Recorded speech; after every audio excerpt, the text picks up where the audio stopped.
Σφυρίζει.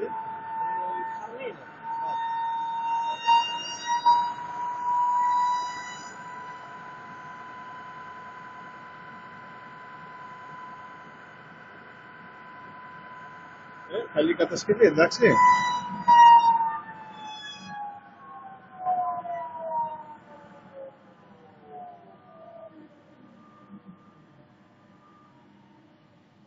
Τραβάω βίντεο. Σας κλέβω την τέχνη. Εντάξει είμαστε.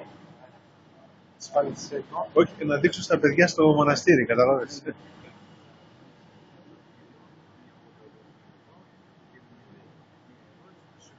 Μόνο εκεί να βάλουμε κόλλα στις βίδες όπου είναι για να μας ξεβιδίσει. Θα μικροπολίσει. Ωραία. Αυτά είναι τα κουζινέτα του, έτσι.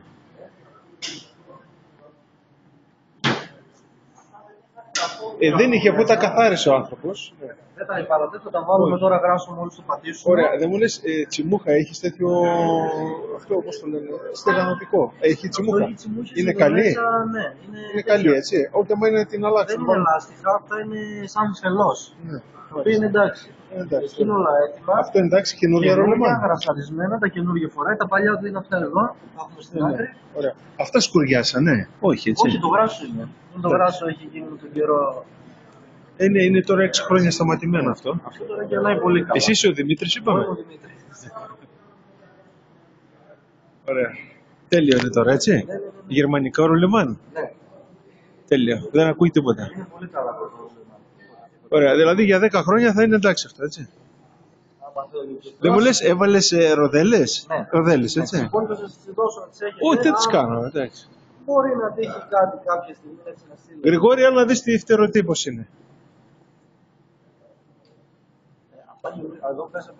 Εδώ χτυπάει, στο σημείο, και φεύγει από εδώ φάλτσο. Είναι φτιαγμένα να φεύγει. Αν ρίξει τώρα με ένα λάστιχο, θα δεις φεύγει φάλτσο εδώ. Δεν βρίσκει, γιατί άμα βρει δεν θα μπορείς να γυρίσει.